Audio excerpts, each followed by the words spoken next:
Hi viewers, welcome to our channel. ప్రస్తుతం మనతో పాటు senior journalist Damoh Bala sir వారితో మాట్లాడదాం. నమస్కారం సార్. నమస్తే సార్, కేంద్రంలో చంద్రబాబు గారు అండ్ నితీష్ కుమార్ వీళ్ళ సపోర్ట్తో ఎన్డీఏ గవర్నమెంట్ ఫామ్ చేయడం చూసాం. అయితే చంద్రబాబు గారు తనకు లోక్సభ స్పీకర్గా మా వాళ్ళకి ఇవ్వాలని చెప్పేసి మోదీ గారిని కోరినట్టు మనం వార్తల్లో చూసాం. అయితే ఆ లోక్సభ స్పీకర్గా తెన్నేటి కృష్ణప్రసాద్ బాపట్ల ఎంపీ ఆయన నియమించబోతున్నారని కూడా వార్తలు వస్తున్నాయి. అసలు ఎవరు ఈయన, ఆయన బయోగ్రఫీ ఏంటి సార్? యాక్చువల్గా ఇది ఒక సంచలనం అని చెప్పచ్చు. ఎందుకంటే ఆల్రెడీ చంద్రబాబు కొన్ని డిమాండ్లు పెట్టాడని, అందులో స్పీకర్ పదవి తెలుగుదేశానికి ఇవ్వాలని, అట్లాగే కొన్ని శాఖలు, ఒక 6 శాఖలు అంటే 3 క్యాబినెట్ పదవులు, 3 assistant state minister of state అంటారు. సో ఇవి 3, ఈ మొత్తం 6 శాఖలు, 6 మంత్రి పదవులు కావాలని అడిగినట్టు, అందులో ఏదో కొన్ని ఇస్తారు. స్పీకర్ కూడా ఈయనకే ఇస్తారని చెప్తున్నారు. బట్ ఈ లోపల నితీష్ కుమార్ కూడా స్పీకర్ అడుగుతున్నారని, నితీష్ కుమార్కి వేరే రకంగా పదవులు ఇచ్చేస్తారని. ఎందుకంటే చంద్రబాబుకి 16 ఉన్నాయి, నితీష్ కుమార్కి 12 ఉన్నాయి. చంద్రబాబు ప్లస్ పవన్ కళ్యాణ్ కలిస్తే 18, ఇంకొక బీజేపీ 3, 21 మన ఆంధ్రప్రదేశ్కి. సో 21 లేకపోతే మోడీ గవర్నమెంట్ పడిపోతుంది యాక్చువల్గా. సో కాబట్టి మిగతా 3 మీద కూడా చంద్రబాబుకే పట్టుండే అవకాశం ఉంది. ఎందుకంటే సీఎం రమేష్ కావచ్చు, ఆమె పురంధేశ్వరి, వీళ్ళిద్దరు కూడా చంద్రబాబు కంట్రోల్లో ఉండేవాళ్ళే. ఇంకొక అతను మాత్రమే నరసాపురం, అతను మాత్రమే ఒరిజినల్గా బీజేపీ. సో వీళ్ళిద్దరు కూడా అంటే 20 ఎంపీలు చంద్రబాబు కంట్రోల్లో ఉంటారు. సో ఇలాంటి పరిస్థితి ఉన్నప్పుడు బీజేపీ చంద్రబాబుని ధిక్కరించే పరిస్థితి లేదు. అందుకని స్పీకర్ ఇచ్చే అవకాశం ఉందని చెప్తున్నారు. దాంట్లో ఒక పేరు కూడా బయటకు వచ్చింది. ఆ పేరు కృష్ణప్రసాద్ తెన్నేటి, ఆయన పేరు.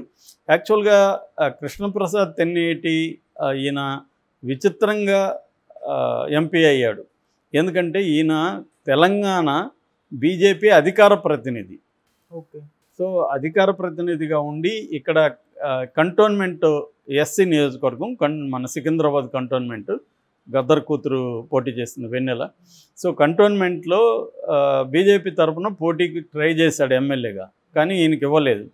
మళ్ళీ వరంగల్ ఎంపీగా ఈయన ట్రై చేశాడు, అక్కడ కూడా ఇవ్వలేదు. ఈ టైంలో మరి ఎలా పట్టుకున్నాడో కానీ లాస్ట్ మినిట్లో చంద్రబాబును పట్టుకొని బాపట్ల ఎంపీగా అనౌన్స్ అయ్యాడు. ఆయన అనౌన్స్ అయిన టైంకి ఈయన ఇంకా బీజేపీకి రిజైన్ కూడా చేయలే.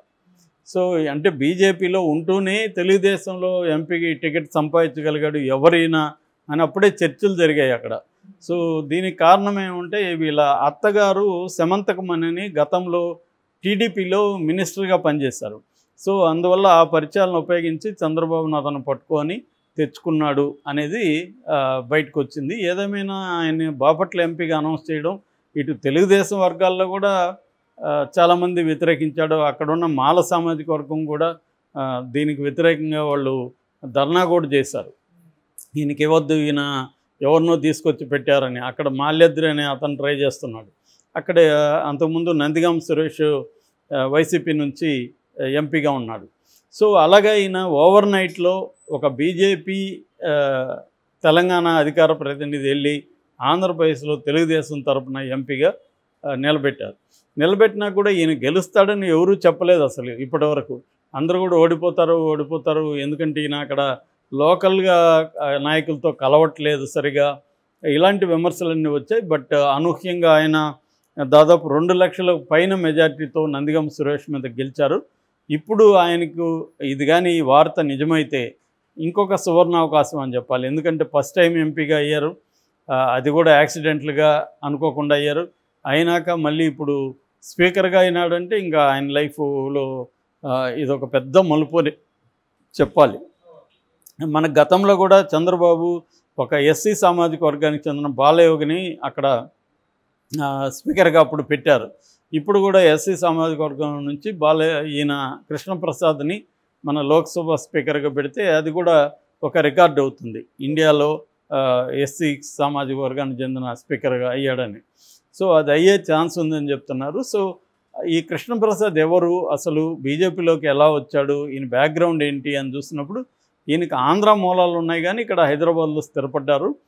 1960లో హైదరాబాద్లో పుట్టాడు. వీళ్ళ నాన్న తెన్నేటి సుబ్బయ్య, ఆయన ఐటీఐ ప్రిన్సిపాల్ ఆయన, ఐటీఐ కాలేజీ ప్రిన్సిపాల్. వాళ్ళ అమ్మ విజయలక్ష్మి స్కూల్ టీచరు. ఈయన ఇక్కడ ఉస్మానియాలో చదువుకున్నాడు. ఉస్మానియాలో తర్వాత ఎన్ఐటి వరంగల్లో బీటెక్ చేశాడు.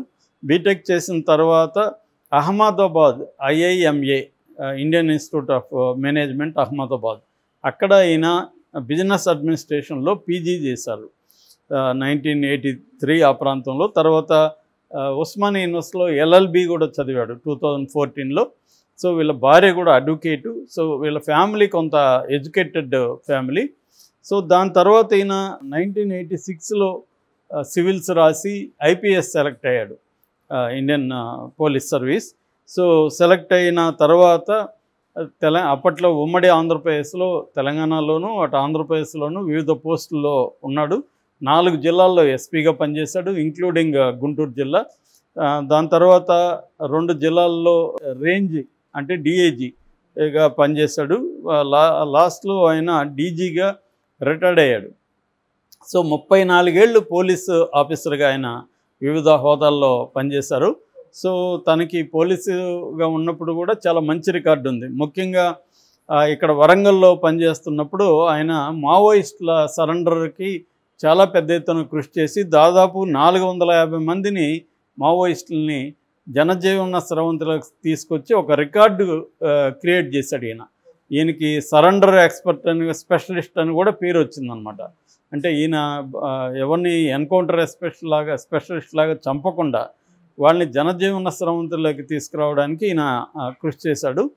సో అలాగా ఆయన రకరకాల పదవులు చేసి దాని తర్వాత బీజేపీలో చేరాడు. బీజేపీ అధికార ప్రతినిధి అయ్యాడు. ఆ తర్వాత బీజేపీలో కూడా యాక్టివ్గా ఉన్నాడు. ఇప్పటికి కూడా ఆయన ఎక్స్పేజ్ చూస్తే బీజేపీకి సంబంధించిన పోస్టులే మనకి ఎక్కువగా కనబడతాయన్నమాట. సో దాని తర్వాత వీళ్ళు ఇక్కడ ఎమ్మెల్యేగానే ఇవ్వలేదు, ఎంపీగా ఇవ్వలేదు కాబట్టి ఆయన ఆంధ్ర మూలాలు ఉన్నాయి. పైగా గుంటూరు, ఒకప్పుడు ఉమ్మడి గుంటూరు జిల్లాకి ఆయన ఎస్పీగా పనిచేశాడు కాబట్టి బాపట్ల కూడా దాని కిందకే వస్తుంది కాబట్టి ఆయనకి పరిచయాలు ఉన్నాయి. కొంత బాపట్ల ముందు నుంచి కూడా ఎడ్యుకేటెడ్ వాళ్ళకి ఇస్తున్నారు. బిగినింగ్లో మనకి దగ్గుపాటి వెంకటేశ్వరరావు, పురంధేశ్వరి, మన రామానాయుడు ఇలాంటి వాళ్ళంతా కూడా బాపట్ల నుంచి అయ్యారు. దాని తర్వాత అది కూడా SC రిజర్వేటెడ్ కేటగిరీలోకి వెళ్ళింది. సో అందువల్ల చంద్రబాబు ఆయనకి ఇచ్చాడు. ఇచ్చినప్పుడు కూడా అందరూ షాక్ అయ్యారు, ఎవరికి తెలీదు అని. కానీ చంద్రబాబు సెలక్షన్ కరెక్ట్గా పనిచేసింది. ఇప్పుడు ఇదే చంద్రబాబు ఈయన్ని స్పీకర్గా పెట్టాలి, ఈయన హైలీ ఎడ్యుకేటెడ్ పోలీస్ ఆఫీసర్గా పనిచేశాడు. సో ఈయనకి లాంగ్వేజెస్ వచ్చు, ఇంగ్లీషు, హిందీ ఇవన్నీ కూడా బాగా మాట్లాడగలడు.